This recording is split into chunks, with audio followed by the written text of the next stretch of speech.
Novels for ever میں خوش آمدید۔ ناول سلفائڈ جس کی رائٹر ہے نور راجپوت، اس کی یہ سیکنڈ ایپیسوڈ ہے، اور آج میرے اوپر جو پنکھا چل رہا ہے وہ بہت تیز ہے، اور اس کا وہ بھی کم کرنے والا بھی نہیں ہے کہ اس کے وہ تھوڑے کم کر دیں گے، اور میرے پاس اور کوئی چوائس نہیں ہے کہ میں اس کے علاوہ، ہاں ایک چوائس ہے کہ میں اس کو بند کر دوں تو مر جاؤں گی پھر میں۔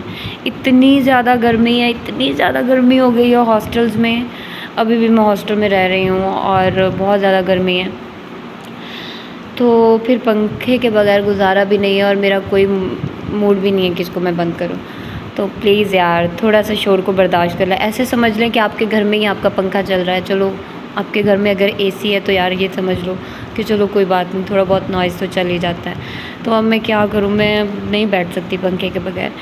اور ناول بہت زبردست ہے، مطلب میں نے ابھی تھوڑی دیر پہلے اس کی فرسٹ ایپیسوڈ ریکارڈ کی اور مجھے صبر نہیں ہو رہا تھا کہ میں تھوڑا صبر کر لوں، مطلب پھر ناول جو پڑھتے ہیں نا ان کا یہی ایشو ہے، ان کو ایک ہی ساتھ ناول سارا ختم کرنا ہوتا ہے، ان کو اتنی جلدی جلدی پڑھ لیں، حالانکہ لوگ اتنے سمجھدار ہوتے ہیں، وہ آرام سے بک کو پڑھتے ہیں، ناولز کو پڑھتے ہیں، اور ہمیں ہوتا ہے کہ بھائی پتہ چل جائے، ایک ہی دن میں ہمیں ساری سٹوری پتہ چل جائے، کچھ سکپ بھی نہ ہو اور سارا کچھ پتہ بھی چل جائے، ایسے تھوڑی ہوتا ہے۔ تو آئیے جلدی سے سٹارٹ کرتے ہیں ہم اس سیکنڈ ایپیسوڈ کو بغیر کسی دیر کے۔ نیند نہ آنے کی وجہ سے وہ بیزار سا انٹرنیٹ پر ٹائم گزارنے کی کوشش کر رہا تھا جب اچانک وہ چونکا۔ اس کی شخصیت سے متعلق خصوصیات، اس کی پسند کی چیزیں اس کے سامنے آ رہی تھی، حالانکہ اس نے ایک بار بھی اپنی شخصیت سے متعلق کوئی چیز سرچ نہیں کی تھی۔ لیپ ٹاپ پر حرکت کرتی انگلیاں رکی تھیں، بلکہ ہزارویں حصے میں چیزوں کو سکین کرنے والی آنکھوں کی پتلیاں سکڑی۔ ہونٹوں کو بھینچ کر اس نے ایک بار پھر اپنے سامنے اسکرین کو اوپر نیچے کیا، اس کی پسند کی ہر چیز اس کے سامنے تھی۔ ڈیم اٹ، اس نے لیپ ٹاپ کو پٹکنے والے انداز میں بند کیا تھا، اس پر نظر رکھی جا رہی تھی، لیکن ایسا کون کر سکتا تھا؟ آج پھر وہ اس لاوس بہتے دریا کے کنارے کھڑی تھی، پیاس سے اس کا برا حال تھا، اس کا پور جیسے جل رہا تھا، اور پھر کسی نے اسے دھکا دیا تھا، لیکن آگ سے جلتے دریا میں گرنے سے پہلے اسے دھکا دینے والا شخص نظر آیا تھا۔ سیاہ رنگ کی ہوڈی میں اس کا چہرہ چھپا ہوا تھا، اس کی آنکھیں حیرت اور خوف سے پھٹی رہ گئی تھی۔ اس سے پہلے وہ آگ کا دریا اسے نگلتا اس کی آنکھ کھل گئی تھی، جانے کتنی مشکل سے اس نے اپنی چیخ روکی تھی۔ ڈر اور خوف کی وجہ سے اس کی دھڑکن بہت تیز چل رہی تھی، سردی میں بھی پسینہ اس کے چہرے پر چمک رہا تھا۔ آج تو وہ نماز پڑھ کر بھی سوئی تھی، نہ جانے کیوں پھر وہ آگ اسے جلا رہی تھی، اور وہ کون تھا جو اسے دھکے دیتا ہے؟ وہ بستر سے نیچے اترنے کے بعد دروازے کی طرف بڑھی۔ ہانی، دروازے کھلنے کی آواز سے اماں کی آنکھ کھل گئی تھی۔ جی امی، وہ خود پر قابو پاتے ہوئے بولی تھی۔ سوئی نہیں تم ابھی تک؟ سو گئی تھی اماں، بس ابھی اٹھی ہوں پانی پینے کے لیے، گلا خشک ہو رہا تھا۔ اچھا ٹھیک ہے۔ وہ پھر سے کروٹ بدل کر لیٹ گئی تھی، جبکہ ہانم باہر نکل آئی تھی۔ ساتھ والے کمرے میں ماہم اور جواد سوئے ہوئے تھے۔ آدھی رات تک ٹی وی دیکھنے کے بعد وہ اپنی مرضی سے سوتے تھے۔ صحن میں بلا کی دھند اور ٹھنڈ میں بھی اسے اپنا جسم سلگتا محسوس ہو رہا تھا۔ کتنی مشکل سے اس نے پہلا خواب ذہن سے نکالا تھا، اور آج پھر وہی وہ پریشان ہو گئی تھی۔ اللہ پاک خیر کریں۔ وہ دعا مانگنے کے بعد برآمدے ملحقہ کچن میں چلی گئی تھی۔ پیاس کی وجہ سے اس کا گلا خشک ہوا پڑا تھا۔ دعا مانگنے کا حق ہر انسان کے پاس ہے، لیکن وہ نہیں جانتی تھی کہ ہونی کو کون ٹال سکتا ہے۔ ایس کے تمہیں کیا لگتا ہے کہ وہ لڑکا کام کرے گا؟ کمرے میں اندھیرا پھیلا تھا، دیواروں پر سیاہ رنگ کے پینٹ نے کمرے کو ایک پراسرار ماحول کا حصہ بنا دیا تھا۔ کمرے کے چاروں کونوں میں عجیب طرز کے کمپیوٹر سسٹم رکھے نظر آ رہے تھے۔ تکونی میز کے گرد رکھی 3 کرسیوں پر 3 لوگ بیٹھے تھے۔ 100% کرے گا باس، ایک نسوانی آواز ابھری۔ اس کے چہرے پر بھی ماسک تھا، اور سیاہ رنگ کے یونیفارم میں اس کا سارا جسم چھپا ہوا تھا، ایسے لگتا تھا جیسے وہ لوگ ایک دوسرے سے ہی اپنا چہرہ چھپا رہے ہوں۔ مجھے نہیں لگتا باس کہ وہ لڑکا ہمارے لیے بہتر ثابت ہوگا، کیونکہ کسی بھی مسلمان پر بھروسہ کرنا ہمارے لیے ہی مشکل کا باعث ہوگا۔ دوسرے لڑکے نے اپنا نقطۂ نظر بیان کیا۔ میں نے اس کے متعلق ساری معلومات حاصل کر لی ہے باس، ہم اسے ایک اچھے ہتھیار کے طور پر بہتر طریقے سے استعمال کر سکتے ہیں۔ لڑکی اپنی بات پر قائم تھی۔ کچھ دن اور مشاہدہ کرو، جیسے ہی یقین ہو کہ وہ ایک اچھا ہتھیار بن سکتا ہے پھر بتانا۔ وہ آدمی شاید ان کا باس تھا جو اپنی بات مکمل ہونے کے بعد اٹھا اور ایک دیوار کی طرف بڑھ گیا تھا۔ دیوار کے سامنے پہنچنے پر ایک دروازہ کھلا اور وہ کہیں اندر غائب ہو گیا تھا۔ آج وہ پکا ارادہ کر کے آئی تھی کہ کچھ بھی ہو اس نے روحان جبیل کو مکمل نظر انداز کرنا ہے اور جتنا ہو سکے اس سے احتیاط کرنی ہے۔ 9 بجے وہ کالج پہنچ جاتی تھی۔ اسے صرف 2 لیکچر لینے ہوتے تھے، دونوں ایک ہی کلاس کے، ایک کیمسٹری تھیوری کا اور ایک پریکٹیکل کا۔ باقی وقت اسے بیٹھ کر گزارنا پڑتا تھا۔ نہ وہ دیر سے آ سکتی تھی اور نہ پہلے جا سکتی تھی۔ یہ کالج کے قوانین کے خلاف تھا۔ پہلا لیکچر 10 بجے شروع ہوتا تھا اور دوسرا 12:30 بجے۔ لیکچر اچھی طرح تیار کرنے پر وہ کلاس میں داخل ہوئی تھی۔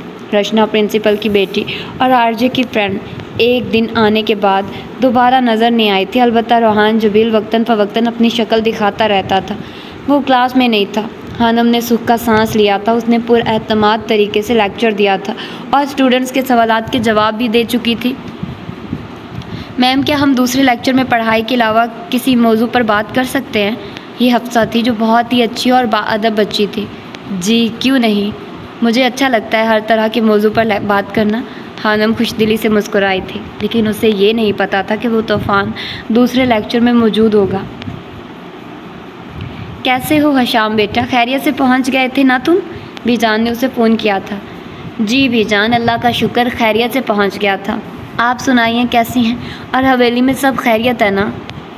سب خیریت سے ہے۔ روحان کیسا تھا؟ بی جان کو اس کی فکر زیادہ تھی۔ وہ پیرس فون کر کے حشام سے پوچھ رہی تھی وہ کیسا ہے، کیونکہ اس کا زیادہ علم حشام کو ہوتا تھا۔ جی بی جان، وہ ٹھیک ہے، وہ ویسا ہی ہے جیسا ہونا چاہیے، حشام نے پھیکی سی مسکراہٹ کے ساتھ کہا تھا۔ کیا کر رہے ہو تم؟ کھانا کھا لیا تم نے؟ جی بی جان، کچھ دیر پہلے یونیورسٹی سے آیا تھا، پھر کھانا کھایا، گھر میں ہی عصر کی نماز پڑھی ہے ابھی۔ آپ کو فون کرنے والا تھا لیکن پہلے آپ کا آ گیا۔ ماشاء اللہ، میرا بچہ اللہ تمہیں سلامت رکھے اور سیدوں کے نقش قدم پر چلنے کی توفیق دے، آمین۔ بی جان نے بیٹھے بیٹھے اسے ڈھیروں دعائیں دے ڈالی تھی۔ کچھ دیر مزید بات کرنے کے بعد بی جان نے فون بند کیا تھا۔ وہ مسکراتا ہوا بستر پر لیٹا تھا۔ باہر طرف باری نے پورے پیرس کو اپنی لپیٹ میں لیا ہوا تھا۔ اس نے آنکھیں بند کی تھی جب اس کے کانوں سے آواز ٹکرائی۔ وہ لیکچر پر بالکل دھیان نہیں دیتا۔ ایک تیز روشنی کی چمک اس کی تھوڑی سے ابھری اور پل میں مدھم ہو گئی تھی۔ حشام نے جھٹ سے آنکھیں کھولی تھی۔ ہانم کا چہرہ اس کی نگاہوں میں گھوم گیا تھا۔ وہ الجھا ہوا تھا۔ شاید اسے پوچھنا چاہیے تھا کہ اس کی چین پر وہ موتی جیسا کیا ہے جو ایک چمکتا اور پھر مدھم ہو جاتا ہے۔ اف حشام بن جبیل، کس بات کو لے کر سوچ میں پڑ گئے ہو تم؟ سو جاؤ سکون سے۔ اس نے خود کو ڈپٹا تھا اور پھر آنکھیں موند لی تھی۔ لیکچر لینے کے بعد وہ کمپیوٹر لیب میں آ گئی تھی۔ اسے کچھ سوال پریشان کر رہے تھے، خاص طور پر اپنے خواب۔ وہ کسی کو بتانا نہیں چاہتی تھی کہ اسے خواب میں آگ جلا دیتی ہے، کوئی اسے آگ میں پھینک دیتا ہے، لیکن وہ یہ جاننا چاہتی تھی کہ خواب کیوں آتے ہیں۔ اس کے پاس انٹرنیٹ کی سہولت موجود نہیں تھی، لہٰذا کالج کی یہ لیب اس کے لیے فائدہ مند ثابت ہو رہی تھی۔ کمپیوٹر لیب میں کلاس ہو رہی تھی۔ گڈ مارننگ میم، ایک اسٹوڈنٹ نے اسے دیکھتے ہوئے کہا تھا۔ اتنے دنوں میں کافی اسٹوڈنٹس کو اندازہ ہو گیا تھا کہ وہ وہاں ٹیچر ہے، لہٰذا اب وہ اسے سلام کر دیتے تھے۔ سر، آپ کو کوئی مسئلہ تو نہیں ہوگا اگر میں کمپیوٹر استعمال کر لوں؟ خانم نے کلاس لیتے سر سے پوچھا تھا۔ نہیں، کوئی مسئلہ نہیں، آپ کام کر سکتی ہیں۔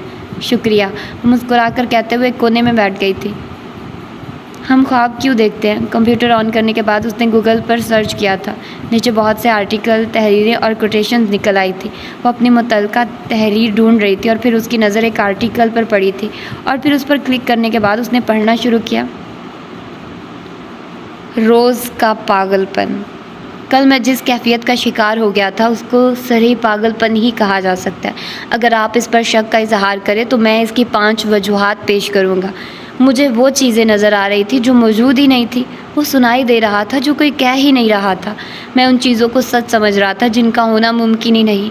مجھے وقت، جگہ اور اشخاص کے بارے میں کنفیوژن تھی۔ میری جذباتی کیفیت میں تیزی سے تبدیلیاں آ رہی تھیں۔ مجھ پر بیتتے تجربات میری یادداشت سے محو ہو گئے ہیں، اور شکر ہے کہ ایسا ہوا۔ ہیلوسینیشن، ڈیلیوژن، ڈائسورینٹیشن، افیکٹولی لائبائل امنیزیا، یہ 5 کیفیات مجھ پر طاری تھی، اور آج یہ پھر میرے ساتھ ہوگا اور آپ کے ساتھ بھی۔ میں خواب دیکھ رہا تھا۔ اس بارے میں ہمیں ابھی کچھ معلوم ہونا شروع ہوا ہے، لیکن دماغ کی یہ حالت جو ریم نیند کہلاتی ہے اور اس کے ساتھ ہونے والے یہ ذہنی تجربات جس کو خواب کہا جا سکتا ہے، نہ صرف نارمل بایولوجیکل اور نفسیاتی حالتیں ہیں بلکہ انتہائی ضروری بھی۔ 50 اور 60 کی دہائی میں کھوپڑی پر الیکٹروڈ رکھ کر کی جانے والی ریکارڈنگ سے سائنسدانوں کو پہلی بار دماغ میں حالت خواب جاری ایکٹیویٹی کا اندازہ ہونا شروع ہوا، لیکن اس دوران دماغ کی 3 ڈائمینشنل تصویر بنانے کے لیے ہمیں 21ویں صدی میں دماغ کی امیج والی مشینوں کا انتظار کرنا پڑا، اور یہ شاندار مناظر اس قابل تھے کہ ان کے لیے اتنا طویل انتظار کیا جائے۔ اس سے ہونے والے بریک تھروز سے سگمنڈ فرائڈ کے خیالات غلط ثابت ہو گئے، جن کا تعلق نامکمل خواہشات سے تھا۔ ایک صدی تک یہ سائیکالوجیکل اور سائیکیٹری پر چھائے رہے تھے۔ فرائڈ کی تھیوری میں کچھ اچھی باتیں تھیں، لیکن ان میں گہری کمزوریاں تھیں۔ ریم نیند کی نیورو سائنسی نگاہ سے ہم سائنسی لحاظ سے ٹیسٹیبل تھیوریز دینے کے قابل ہو گئے ہیں کہ ہم خواب کیسے دیکھتے ہیں، کس چیز کے بارے میں دیکھتے ہیں، اور ہم سے سب سے اہم یہ کہ کیوں دیکھتے ہیں۔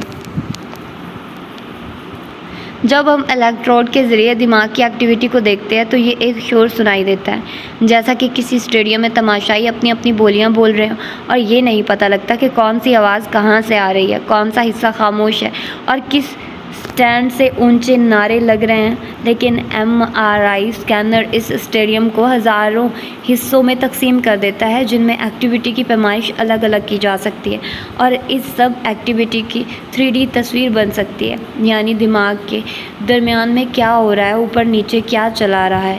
پہلی بار ان گہرے اسٹرکچرز تک پہنچنا ممکن ہوا جو پہلے چھپے ہوئے تھے۔ جب خواب شروع ہوتا ہے تو MRI اسکین دکھاتا ہے کہ کہیں جگہ روشنیاں جل اٹھی۔ 4 ایسے حصے ہیں جہاں پر زیادہ ایکٹیویٹی ہے دماغ کے پیچھے بصری حصوں میں، جن سے ہم دیکھ سکتے ہیں۔ کمپیوٹر کارٹیکس میں جو حرکات کرنے والا حصہ ہے، ہپوکیمپس، اور آس پاس کے علاقے میں جو شخصی یادداشت سے متعلق ہے، اور دماغ کے گہرے جذباتی مرکز امیگڈالا اور سنگلیوئڈ کارٹیکس جو جذبات کو پیدا اور پروسیس کرتے ہیں۔ خواب کی حالت میں جذباتی حصوں میں ہونے والی ایکٹیویٹی جاگنے والی حالت کے مقابلے میں 30% زیادہ ہوتی ہے۔ ایک اور حیران کن چیز یہ تھی کہ دماغ کے کچھ حصے تو جیسے بند پڑے ہوتے ہیں، خاص طور پر دائیں اور بائیں اطراف کی پری فرنٹل کارٹیکس۔ یہ وہ حصہ ہے جو دماغ کے چیف ایگزیکٹو کا کام کرتا ہے، سوچ کو ترتیب دیتا ہے اور منطقی رکھتا ہے۔ خواب کو ہم ایسی حالت کہہ سکتے ہیں جہاں حرکت، جذبات، بصارت اور یادداشت تو ایکشن میں ہیں، لیکن منطق کا خاص دخل نہیں۔ اب ہم خواب کی دنیا کو قریب سے جانچنے کے قابل ہو گئے ہیں۔ ہم یہ بتا سکتے ہیں کہ خواب میں جذبات کی شدت ہے یا دوڑ بھاگ زیادہ ہے، لیکن کیا ہم خواب کی نیچر سے بڑھ کر یہ بتا سکتے ہیں کہ خواب کس بارے میں ہے؟ کوئی خاتون ہے یا گاڑی ہے یا پھر کھانے کی چیزیں نظر آ رہی ہیں؟ جو وہ تحریر پڑھ رہی تھی، اس کی آنکھیں چمک رہی تھی، اس کے ارد گرد کیا ہو رہا تھا وہ سب بھول گئی تھی۔ جاپان میں 2013 میں ڈاکٹر یوکی یاسو کامیٹانی کی تحقیقاتی ٹیم نے اس کوڈ کو پہلی بار کھولا اور ہمیں ایک مشکل ایتھیکل مقام پر لے گئے ہیں۔ یہ صرف 3 افراد پر کیا گیا اور نتائج ابتدائی شکل میں ہے۔ اس میں ان افراد کے کئی روز تک MRI اسکین کیے گئے۔ جب یہ سو جاتے تھے تو خواب کے بعد ان کو جگا کر پوچھا جاتا تھا کہ انہوں نے کیا دیکھا۔ خواب کی یہ رپورٹ لی جاتی تھی۔ میں نے ایک بڑا کانسی کا مجسمہ دیکھا، میں ایک چھوٹی پہاڑی پر تھا اور نیچے گھر، سڑکیں اور درخت تھے۔ اس طرح کی رپورٹس اکٹھی کر کے اس کی 20 کیٹیگریاں بنائی گئی جس کے خواب عام طور پر آتے تھے: گاڑیاں، کتابیں، فرنیچر، کمپیوٹر، مرد، خواتین، کھانا۔ ان رپورٹ سے اندازہ ہو جاتا تھا کہ ایک شخص کی ان موضوعات پر برین ایکٹیویٹی کیسی رہتی ہے۔ اس کو ٹیسٹ کرنے کے لیے جاگتی حالت میں ایسی تصاویر دکھائی گئی اور پھر یہ ایکٹیویٹی دیکھی گئی کہ کیا یہ ویسے ہی ہے۔ یہ کام کسی جرم والے منظر میں DNA کی ٹیسٹنگ جیسا تھا۔ اس سب کو دیکھ کر سائنسدان اس قابل ہو گئے کہ MRI کی تصویر دیکھ کر یہ بتا دیتے تھے کہ سونے والا خواب میں کسی مرد، کسی خاتون، کتے، بستر، فون یا چاقو کے بارے میں دیکھ رہا ہے۔ وہ شخص کا ذہن پڑھ رہے تھے۔ یہ پرفیکٹ تو نہیں، لیکن کامیابی کا تناسب اچھا رہا، اور اس سے یہ نہیں پتہ لگ سکتا تھا کہ کون سی والی خاتون خواب میں ہے، لیکن یہ پتہ لگ سکتا تھا کہ خواب میں کمپیوٹر گیم نہیں کھیلی جا رہی۔ اسے خواب ڈی کوڈ کرنے کا پہلا قدم کہا جا سکتا ہے۔ اس نالج سے کہیں دماغی امراض میں مدد مل سکتی ہے، خاص طور پر ٹراما کی صورت میں آنے والے ڈراؤنے خوابوں میں۔ اس میں کوئی شک نہیں کہ یہ ایک تنگ کرنے والا علاقہ ہے۔ اپنے خواب ایک بڑی ہی پرائیویٹ چیز رہی ہے۔ ہمارا اپنا انتخاب رہا ہے کہ ہم کس خواب کو شیئر کریں اور کس کو نہیں۔ اس تجربے میں لوگوں نے اپنی رضامندی دی تھی، لیکن کیا یہ کبھی سائنس سے بڑھ کر فلسفے اور ایتھکس کے علاقے میں پہنچ جائے گا؟ کیا ہم مستقبل قریب میں خواب کو اچھی طرح ڈیکوڈ کر سکیں گے؟ ایسے عمل کو جس پر ماں سوائے ایک بہت چھوٹی اقلیت کے ہمیں خود کوئی اختیار نہیں، اور جب یہ ہو جائے گا تو کیا خواب دیکھنے والے کو اس کے خواب کا ذمہ دار ٹھہرایا جا سکتا ہے؟ کیا اس طریقے سے اس کی شخصیت کے بارے میں کیا سرائی کرنا لگانا ٹھیک ہوگا؟ کیونکہ یہ تو ایک ایسا عمل ہے جس کا شعوری طور پر آرکیٹیکٹ میں اور وہ خود نہیں، اور اگر وہ نہیں تو پھر کون؟ یہ کچھ مشکل سوالات ہیں جن کا سامنا ہمیں کرنا پڑ سکتا ہے۔ وہارا باکار 15 منٹ بعد ہر لفظ سمجھ کر پڑھنے پر اسے کچھ کلیئر ہوا تھا، لیکن بہت سے سوالات ابھی بھی ذہن میں گردش کر رہے تھے۔ آج وہ کلاس میں موجود تھا۔ ہانم اسے دیکھ کر ایک پل کے لیے ڈر گئی تھی۔ وہ سیاہ رنگ کی ہوڈی پہنے ہوا تھا جو اس کے آدھے چہرے کو چھپا کر رکھتی تھی۔ جس شخص نے خواب میں اسے دھکا دیا تھا وہ بھی ایسے ہی ڈریس میں ملبوس تھا۔ ہانم نے خشک ہونٹوں پر زبان پھیرتے ہوئے خود کو نارمل کیا، اور اسے حیرت ہو رہی تھی کہ مقررہ وقت پر وہ کیسے آ گیا، لیکن اس کی نظریں ابھی بھی کھڑکی سے باہر تھی۔ ہانم نے شکر ادا کیا تھا۔ وہ اسے مکمل طور پر نظر انداز کر رہی تھی۔ میم، کیا میں آپ سے کچھ پوچھ سکتا ہوں؟ ایک اسٹوڈنٹ نے سوال کیا تھا۔ جی بالکل۔ وہ پڑھانے کے ساتھ ساتھ کبھی کبھی کچھ دلچسپ موضوعات پر ان سے بات کر لیتی تھی۔ میم، مجھے خواب کیوں آتے ہیں؟ اس کے سوال پر ہانم چونکی تھی۔ وہ خود بھی اسی سوال کا جواب ڈھونڈ رہی تھی۔ کیونکہ ہم سوتے ہیں بدھو، کسی نے اس کا مذاق اڑایا تھا اور پوری کلاس میں دبی دبی سی ہنسی گونج گئی تھی۔ بہت اچھا سوال ہے آپ کا۔ خوابوں کا ذکر اسلام میں بھی ہے۔ حضرت محمد صلی اللہ علیہ وآلہ وسلم نے فرمایا تھا کہ ہمیں اپنے خوابوں پر دھیان دینا چاہیے، وہ اللہ کی طرف سے ہمارے لیے پیغام ہوتے ہیں۔ لیکن کبھی کبھی شیطان ہمیں بہکا دیتا ہے۔ ہر خواب اللہ کی طرف نہیں ہوتا، بلکہ کچھ ایسے خواب جن کا ہماری زندگی سے گہرا تعلق ہوتا ہے وہی سچے ہوتے ہیں۔ بعض اوقات ہمیں خبردار کر دیا جاتا ہے آنے والے خطرات سے۔ بعض اوقات ہم سارا دن جو سوچتے ہیں، جو چیز ہمیں پریشان کرتی ہے، وہ اکثر خواب کا روپ دھار لیتی ہے۔ میم، کیا ہر انسان کا خواب سچا ہوتا ہے؟ نہیں، ضروری نہیں۔ اصحاب کشف لوگ نیک ہوتے ہیں۔ اور میرے بارے میں کیا خیال ہے مس؟ میں اپنے خوابوں کو کنٹرول کر سکتا ہوں۔ میں ہوں اور میرا ہر خواب سچا ہوتا ہے، جبکہ میں کسی بنانے لیوسیڈ ڈریمر والے کو نہیں مانتا۔ سب سے پیچھے بیٹھے آرجے کی آواز کلاس روم میں گونجی تھی۔ ہانم تو اس کی بات سن کر دنگ رہ گئی تھی۔ میرے بارے میں کیا خیال ہے مس؟ سب سے اس کی آنکھیں ہوڈی میں چھپی ہوئی تھی، جبکہ صرف ہونٹ نظر آ رہے تھے۔ البتہ اس کا چہرہ ہانم کی طرف تھا۔ اس وقت ہانم کو اس سے خوف محسوس ہوا۔ عجیب مخلوق تھا وہ، پراسرار، خطرناک اور پتہ نہیں کیا کیا۔ آج اسے دیکھ کر بار بار ہانم کو اپنا خواب یاد آ رہا تھا۔ کیا وہ روحان جبیل ہی تھا جس نے مجھے دھکا دیا تھا؟ ہانم نے ایک بار سوچا اور پھر جھرجھری لے کر رہ گئی تھی۔ بولیے نا ٹیچر جی، کیا خیال ہے آپ کا میرے بارے میں؟ وہ طنز کر رہا تھا۔ آپ کے ماننے یا نہ ماننے سے حقیقت بدل نہیں جائے گی مسٹر روحان جبیل۔ اگر آپ کسی بنانے یا پیدا کرنے والے کو نہیں مانتے تو اس کی بنائی کوئی چیز بدل کر دکھا دیں۔ کیا آپ کر سکیں گے؟ ہانم کا لہجہ بھی تلخی لیے ہوئے تھا۔ وہ ہنسا تھا اور پھر ہنستا چلا گیا۔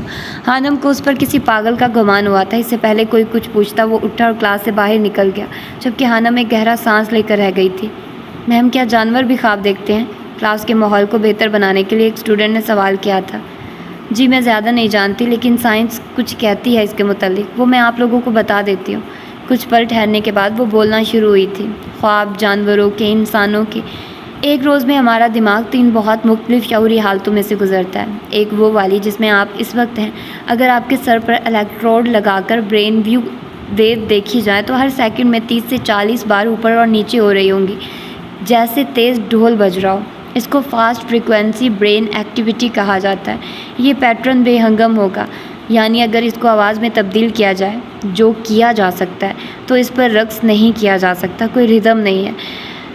جب بستر پر کروٹیں بدلتے آپ نیند میں چلے گئے تو یہ شعوری حالت میں ہونے والی ایک تبدیلی ہے۔ اس وقت برین ویوز ایک بڑے ترتیب والے لیکن سست پیٹرن میں چلی جائیں گی۔ یہ نیند ہے، اس میں آپ کا شعور آف ہو گیا۔ تیسری حالت وہ ہے جب آپ ریم خواب دیکھ رہے ہوئے۔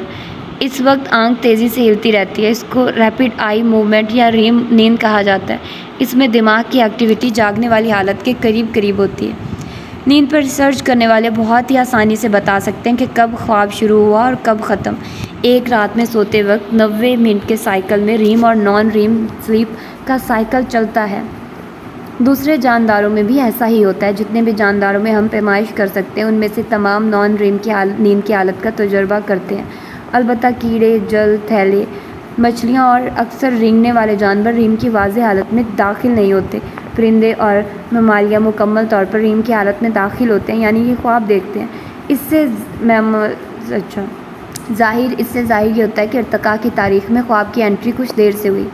میم، جو جانور سمندر میں رہتے ہیں اور تیرتے ہیں وہ کیا کرتے ہیں؟ کیا وہ مکمل نیند میں داخل نہیں ہوتے ہیں؟ نہیں، خانم نے پھر سے بولنا شروع کیا۔ اس میں استثناء سمندری جانور وھیل اور ڈولفن ہے۔ اس کی ایک اچھی وجہ سمجھ میں آتی ہے۔ ریم نیند کے دوران ہمارا جسم مکمل طور پر مفلوج ہو جاتا ہے۔ ایسا ہونا اس لیے ضروری ہے تاکہ ہم خواب میں مناظر پر ایکشن اپنے بازو اور ٹانگوں سے نہ لیں۔ پانی کے جانوروں کے لیے تیرنا ضروری ہے، انہیں سطح پر آ کر سانس بھی لینا پڑتا ہے۔ اگر یہ مکمل طور پر مفلوج ہو جائیں تو ڈوب جائیں گے۔ جب ہم ایک اور طرح کا گروپ دیکھتے ہیں جن میں فرسیل جیسے ممالیہ جانور ہیں جو کچھ وقت سمندر میں ہوتے ہیں اور کچھ وقت پانی میں، جب یہ زمین پر ہوتے ہیں تو ان کی نیند میں ریم اور نان ریم دونوں ہوتے ہیں۔ جب یہ سمندر میں ہوتے ہیں تو نان ریم یا بالکل ختم ہو جاتی ہے یا پہلے سے 10ویں حصے سے بھی کم رہ جاتی ہے۔ جب خشکی پر آتے ہیں تو پھر ریم نیند شروع۔ ایک وقت میں خیال تھا کہ انڈے دینے والے ممالیہ جیسا کہ پلیٹپس ریم نیند میں نہیں رکھتے، لیکن پھر پتہ لگا کہ یہ بھی رکھتے ہیں، البتہ اس کا ایک مختلف ورژن ہے۔ ان کا کارٹیکس، دماغ کا بیرونی سطح والا حصہ، اس نیند کی لہریں نہیں رکھتا، لیکن جب اس کو گہرا کر کے دیکھا گیا تو دماغ کی بیس پر خواب والی اس نیند کی کیفیت برقی ایکٹیویٹی نظر آئی اور یہ کسی بھی دوسرے ممالیہ سے زیادہ تھی۔ خواب والی نیند کی یہ ایک شکل حال میں ایک آسٹریلین چھپکلی میں نظر آئی ہے۔ نان ریم نیند کی ارتقائی تاریخ زیادہ پرانی ہے، لیکن کیا یہ والی نیند خواب والی نیند سے زیادہ اہم ہے؟ ایک اور سوال ابھرا تھا۔ نہیں، اس کا جواب نفی میں ہے۔ ہم تیزی سے دریافت کر رہے ہیں کہ اس کی اہمیت گرم خون والے جانوروں کے جسم کے بہت سے فنکشنز میں ہے۔ جذبات کی ریگولیشن، یادداشت کی ایسوسییشن، تخلیقی صلاحیت، جسم کے درجہ حرارت کی ریگولیشن اور دل کی سطح کا اس پر اثر ہوتا ہے۔ نیند ایک ایسی چیز ہے جس میں انسان تمام ایپ سے بہت مختلف ہے۔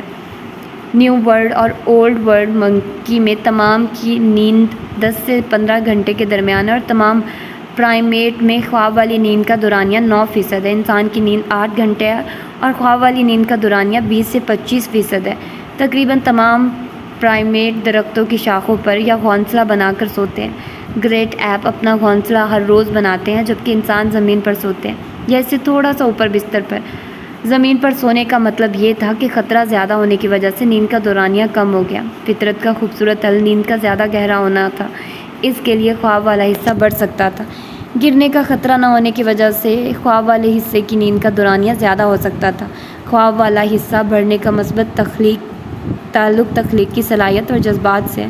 انسان کی ایک بڑی خاصیت اس کا سوشل ہونا ہے۔ خواب والی نیند جذبات اور چہروں کو پہچان کے لیے ضروری ہے۔ یہ اس خواب والے حصے کی نیند کی وجہ سے ممکن ہوا۔ کم مگر گہری نیند سے ضرورت پوری کرنے کا مطلب یہ رہا کہ جاگنے کے دورانیے میں اضافے سے جاگنے والی شعوری حالت کے لیے اضافی وقت مل گیا۔ تخلیقی صلاحیت میں بہتر معاشرتی تعلقات اور دستیاب ہونے والا اضافی وقت۔ خواب تو بہت سے جانور دیکھتے ہیں لیکن انسان جیسے نہیں۔ تو اگر چمپینزی یا گریٹ ایپ یا کوئی بھی دوسری نوع چاند پر نہیں پہنچ سکی، کمپیوٹر نہیں بنا سکی، ویکسین ایجاد نہیں کر سکی، تو اس میں ایک وجہ ہمارے خواب ہیں، اور یہ محاورے والے نہیں، سوتے میں دیکھے جانے والے خواب ہیں۔ خانم خاموش ہوئی تھی۔ پوری کلاس میں گہری خاموشی چھائی تھی اور پھر کلاس تالیوں سے گونج اٹھی تھی۔ میم، آپ کو یہ سب کیسے پتہ ہے؟ حفصہ نے سوال کیا تھا۔ آپ جس چیز میں دلچسپی لیں گے اسی کے متعلق جانیں گے، اور میرا خیال ہے کہ آپ کی پسند کی چیزیں جنہیں جاننے کا تجسس آپ کے اندر ہو وہ خود بخود آپ تک پہنچا دی جاتی ہیں۔ کلاس کو اس کی بات سمجھ آئی تھی یا نہیں، لیکن وہ اندرونی طور پر پرسکون تھی۔ سفید روئی کے گالوں جیسی برستی برف میں وہ ایفل ٹاور کے ساتھ پاس بیٹھی تھی، سر سے پاؤں تک اونی کوٹ میں چھپی ہوئی تھی۔ سفید برف جو مسلسل اس پر پڑ رہی تھی، اس میں چھپی وہ برف کی شہزادی لگ رہی تھی۔ نظریں بار بار چاروں طرف بھٹک رہی تھی، شاید آج پھر اسے کسی کا انتظار تھا۔ اس نے سر اٹھا کر شان و شوکت سے کھڑے ٹاور کو دیکھا جس کا آخری سرا تیز پڑتی برف میں چھپ سا گیا تھا۔ لوگ اس موسم کا بھرپور فائدہ اٹھا رہے تھے۔ کیمرے کی آنکھوں میں وقت کو قید کیا جا رہا تھا جبکہ وہ انتظار کی سولی پر لٹک رہی تھی۔ تمہیں پورا یقین ہے کہ وہ آئے گا ماہی؟ ایلا نے اس کے قریب آتے ہوئے پوچھا تھا۔ وہ خود بھی اونی کوٹ میں چھپی ایک بھالو لگ رہی تھی۔ میرا دل کہہ رہا وہ ضرور آئے گا ایلا، ماہی نے نیلے پڑتے ہونٹوں سے مسکرا کر کہا تھا۔ انتظار میں بھی ایک عجیب سا لطف تھا۔ ٹھیک ہے، ہم کچھ دیر اور انتظار کر لیتے ہیں، ایلا اتنا ہی کہہ پائی تھی۔ دیدار یار نہیں ہوتا تو یہ لب بھی نہیں مسکراتے، آ بھی جاؤ کہ مسکراہٹ تیرے انتظار میں ہے۔ جب سے وہ پیرس آیا تھا اس کے ساتھ عجیب سا معاملہ ہو رہا تھا۔ جہاں بھی اسے روشنی نظر آتی، نہ جانے کہاں سے خانم کا چہرہ اسے یاد آ جاتا تھا۔ اس نے گاڑی اپنی مطلوبہ جگہ پر روکی تھی اور پھر گلے میں پڑے مفلر کو ٹھیک کرتے وہ گاڑی سے باہر نکل آیا تھا۔ تیز برف باری نے ٹریفک کو مشکل بنا دیا تھا، جانے وہ کتنی مشکل سے یہاں پہنچا تھا۔ پارکنگ ایریا سے ٹاور تک پہنچنے میں برف کے گالوں نے اس کے بھورے بالوں کو سفید کر دیا تھا۔ گھٹنوں تک آتا کوٹ پہنے وہ حویلی میں موجود حشام سے بالکل مختلف لگ رہا تھا۔ ٹاور کے پاس پہنچ کر وہ رک گیا تھا۔ میں اب تمہاری شادی کرنا چاہتی ہوں حشام بیٹا، بھی جان کے الفاظ اس کے کانوں سے ٹکرائے تھے۔ بھائی کے لیے کوئی بہت پروقار لڑکی ہونی چاہیے جو ان کی مضبوط شخصیت کا مقابلہ کر سکے۔ دور کہیں مدیحہ کے لفظوں نے اپنا آپ منوایا تھا۔ بتائیے نا بھائی، آپ کو کیسی لڑکی چاہیے؟ بھی جان مجھے ابھی شادی نہیں کرنی، ابھی بہت کچھ کرنا ہے۔ اس کے لیے بہت مشکل تھا ان دونوں عورتوں کو سمجھانا۔ منگنی تو کی جا سکتی ہے نا، مدیحہ بازید تھی۔ بتا دے بھائی آپ کو کیسی لڑکی پسند ہے، کوئی پسند کی ہوئی ہے تو وہ بھی بتا دے۔ ایسا کچھ نہیں ہے مدیحہ، وہ اکتا گیا تھا باتیں سن سن کر۔ پھر بھی کوئی تو خاص بات بتائیے تاکہ لڑکی ڈھونڈنے میں ہمیں آسانی ہو۔ مدیحہ امید بھری نظروں سے اسے دیکھ رہی تھی۔ بی جان جیسی شخصیت تو اس کی، باروب باوقار، جو اس عالی شان حویلی میں آئے تو اس حویلی کا وقار کہیں دبتا محسوس نہ ہو۔ وہ اپنی پسند بتا چکا تھا۔ اس کا مطلب آپ ساری عمر کنوارے رہنا چاہتے ہیں؟ مدیحہ نے اس کی پسند کا سن کر برا سا منہ بنایا تھا۔ میں اس حویلی کے لیے ایسی ہی دلہن لاؤں گی، بی جان مسکرا دی تھی۔ نہیں ملے گی بی جان، میری بات لکھ لیں۔ آج کل کی نازک لڑکیاں حشام بن جبیل کے معیار پر پورا نہیں اتر سکتی۔ وہ بیڈ سے اتری جوتے پہنتے ہوئے کہا اور کمرے سے باہر نکل گئی تھی۔ کوئی پسند ہے تو بتا دو، اس کے جانے کے بعد بی جان نے پوچھا تھا۔ بی جان ایسا کچھ بھی نہیں ہے، میں بتا چکا ہوں مجھے بھی شادی نہیں کرنی، اور جہاں آپ کی مرضی ہوگی میں وہیں کر لوں گا، لیکن کروں گا اپنے وقت پر۔ آپ بے شک لڑکی ڈھونڈ لیں مگر جب تک میں نہ کہوں شادی نہیں ہوگی۔ وہ اپنا حتمی فیصلہ سنا چکا تھا۔ اس نے آسمان کی طرف نگاہ اٹھائی تھی۔ سارا آسمان جیسے سفید ہو گیا تھا۔ اچانک اس کے تصور پر سفید دوپٹہ اوڑھے روشنی میں بیٹھی خانم کا چہرہ ابھرا تھا۔ وہ ایک دم چونکا تھا۔ اپنے جیون ساتھی کے بارے میں اس کی بڑی بڑی ڈیمانڈز نہیں تھی۔ اسے باوقار لڑکیاں اچھی لگتی تھی۔ وہ بھی جان کو کہہ آیا تھا کہ وہ اپنی مرضی سے ڈھونڈ لے، لیکن نہ جانے کیوں بار بار وہ لڑکی اس کے تصور میں ابھرتی تھی۔ یہ میں کیا سوچ رہا ہوں؟ اس نے اپنا سر جھٹکا تھا، جیسے اس طرح کرنے سے وہ دوبارہ اس کے ذہن میں نہیں آئے گی۔ ایکسکیوز می، آواز پر وہ پلٹا تھا۔ اس کے سامنے ایک لڑکی کھڑی تھی، اونی کوٹ پہنے۔ برف نے اسے سفید بنا دیا تھا۔ چہرے کے اطراف میں بکھرے بالوں پر سفید برف اسے دلکش بنا رہی تھی۔ جی، وہ الجھا تھا۔ آپ حشام بن جبیل ہیں نا؟ وہ کتنی چاہت سے پوچھ رہی تھی، جیسے یقین نہ ہو سامنے کھڑا حشام جبیل ہی تھا۔ جی، وہ اتنا ہی کہہ پایا تھا۔ میں وحین ہمدان، میں نے آپ کو میسج بھی کیا تھا۔ وحین نے ایک بار بھی پلکیں نہیں جھپکی تھی۔ اسے لگ رہا تھا اگر ایسا ہوا تو سامنے کھڑا شخص پھر غائب ہو جائے گا۔ ماہی کو لگ رہا تھا جیسے سب کچھ تھم گیا ہو، لوگوں کے چلانے کا شور، سب کچھ جیسے پیچھے چلا گیا ہو۔ اسے یاد تھا تو بس اتنا کہ اس شخص کو اس نے بہت چاہا ہے، ایک بار دیکھنے کی بہت سی دعائیں مانگی ہیں۔ میسج؟ حشام بڑبڑایا تھا اور پھر کچھ یاد آنے پر وہ چونکا تھا۔ اور میں نے آپ کو جواب دے دیا تھا مس وحین ہمدان کہ مجھے کوئی دلچسپی نہیں ہے۔ اس کا لہجہ سخت ہوا تھا۔ اس نے گاڑی کی طرف قدم بڑھائے تھے۔ وحین کا دل ڈوب کر ابھرا تھا۔ اگر وہ اس کی آنکھوں میں جلتے چراغ جو ایک دم بجھ سے گئے تھے دیکھ لیتا تو شاید لہجہ سخت نہ کرتا۔ لیکن آپ میری بات تو سنیے، آپ کو یاد ہے ہم یہاں ملے تھے، اسی جگہ پر، شاید آپ بھول رہے ہیں۔ وہ اس کے پیچھے لپکی تھی۔ رنگ اترے لال گلابی سا، کوئی کرتا ہے تیری بات پیا، مجھے نیند کی نہ اب چاہ رہی، میں یاد کروں تجھے ساری رات پیا، تو چاند ہے میرے آنگن کا، تیری چمک سے اجلا گھر بار پیا، تیرے پیار کی دھنک مجھ پہ یوں چڑھی، مجھے آئے نہ کوئی رنگ راز پیا، تیرے ساتھ رہوں کھلے پھول سبھی، تیرے بعد نہ رہے میری راکھ پیا، میں دھول بھی نہیں تیری نگری کی، تو ہے میرے سر کا تاج پیا، میری منت ہے تو جو ازلوں سے میں مانگوں تجھے ہر بار پیا، ہے چاہ میری جب مرنے لگوں، تیرے ہاتھ میں ہو میرا ہاتھ پیا۔ دیکھیے مس، مجھے بہت برا لگ رہا ہے کہ میں آپ کو بار بار انکار کروں۔ آپ خود سمجھ آئیے تو بہتر ہے، مجھے نہیں کرنی دوستی۔ وہ رکا تھا، اب کی بار اس کا لہجہ پہلے سے بھی سخت تھا، جبکہ ماہی کچھ بول نہیں پائی تھی۔ مرد کی فطرت ہے، جو عورت خود اس کے پاس چل کر آئے وہ اسے کبھی پسند نہیں آتی۔ ماہی شاید یہ نہیں جانتی تھی۔ وہ چلا گیا تھا جبکہ برف کی شہزادی برف پر کھڑی رہ گئی تھی۔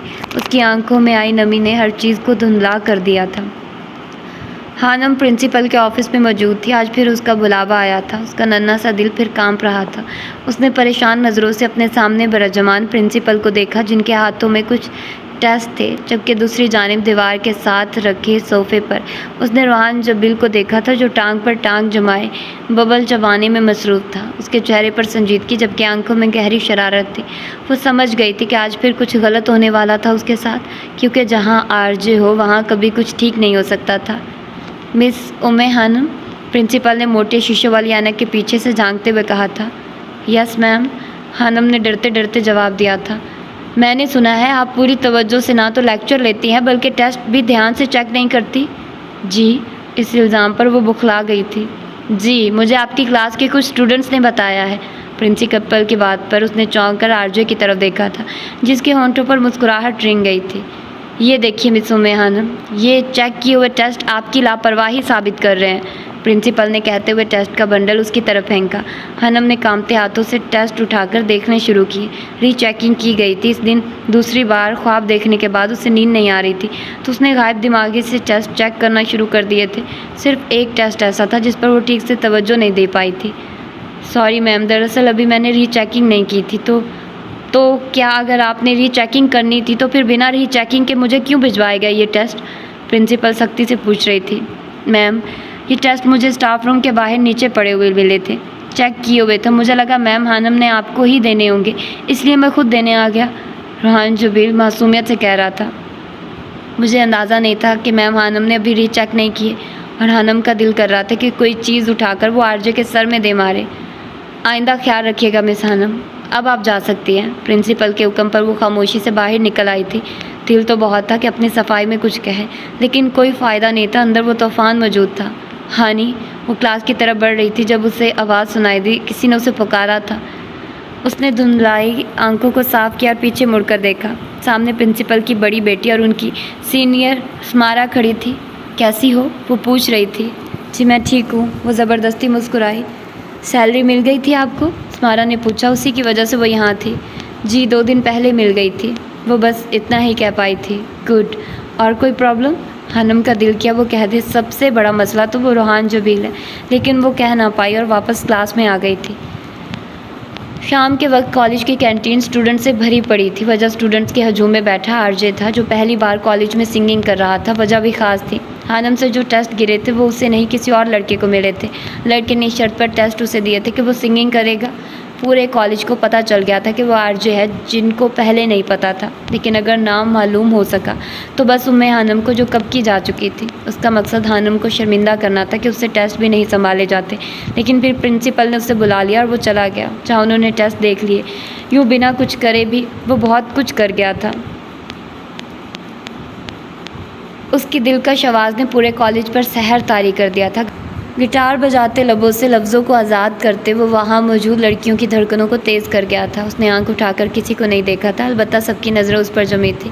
اس کی دل سوز آواز نے پورے کالج پر سحر طاری کر دیا تھا۔ 10 منٹ بعد وہ کرسی سے اٹھا تھا۔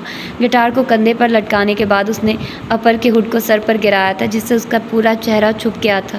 اس کے اٹھنے پر وہاں موجود ہر ایک شخص نے تالیاں بجائی تھی۔ آرجے نے قدم کینٹین سے باہر کی جانب بڑھائے تھے۔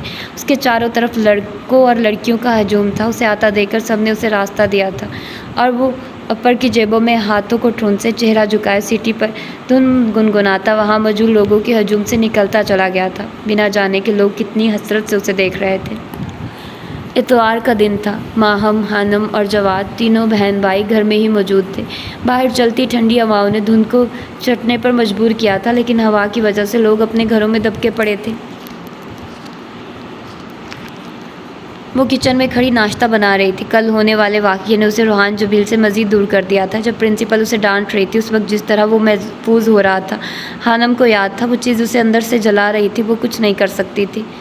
کیا ہو گیا ہانی؟ سارا آملیٹ جل گیا۔ دھیان کہاں ہے تمہارا؟ اسے یوں گمسم کھڑے دیکھ کر آسیہ بیگم نے چولہا بند کیا۔ وہ چونک کر خیالوں سے باہر آئی تھی۔ اس لیے کہتی ہوں یہ اوٹ پٹانگ کتابیں کم پڑھا کرو، انسان پاگل ہو جاتا ہے۔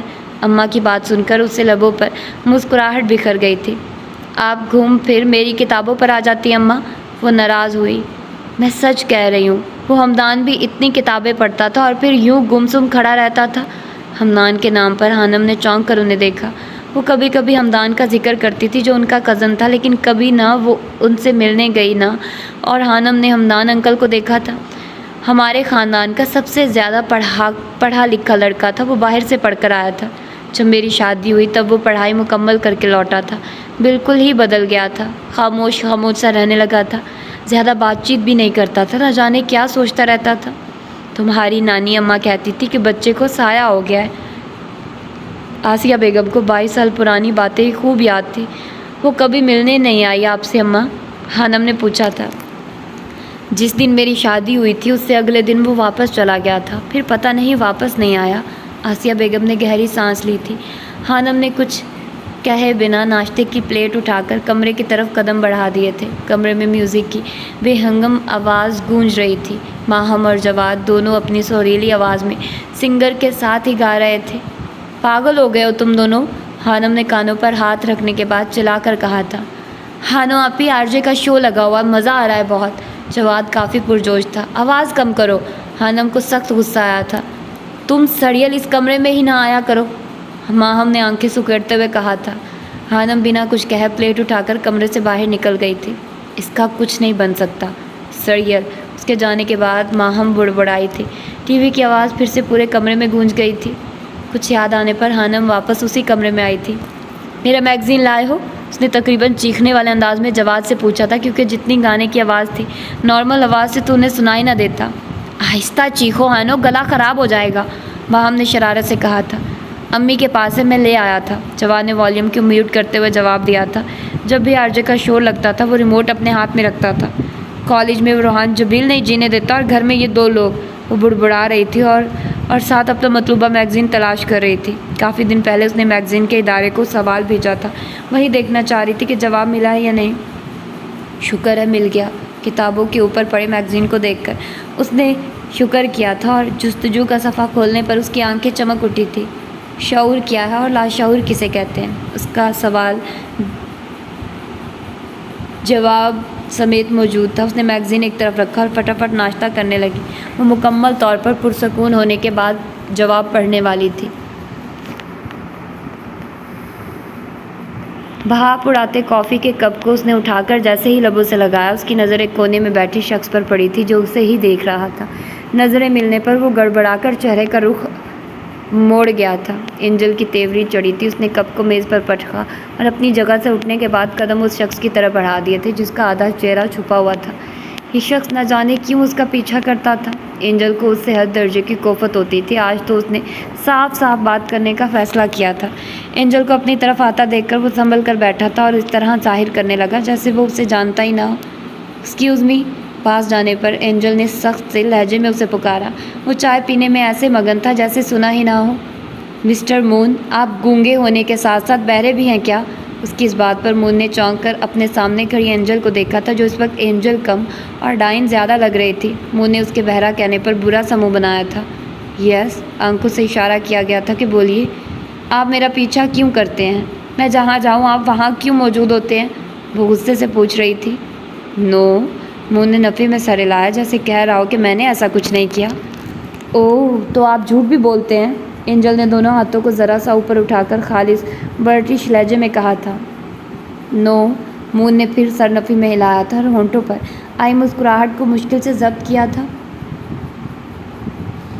لسن مسٹر مون، اگر آپ آئندہ مجھے اپنے آس پاس نظر آئے نا تو یہ گرم گرم چائے کا کپ منہ پر گرا کر جو آدھا چہرہ بچا ہوا ہے نا وہ بھی جلا دوں گی، یا پھر مجھے سامنے گلدان نظر آ رہا نا وہ اٹھا کر سر میں ماروں گی، سمجھ آئی؟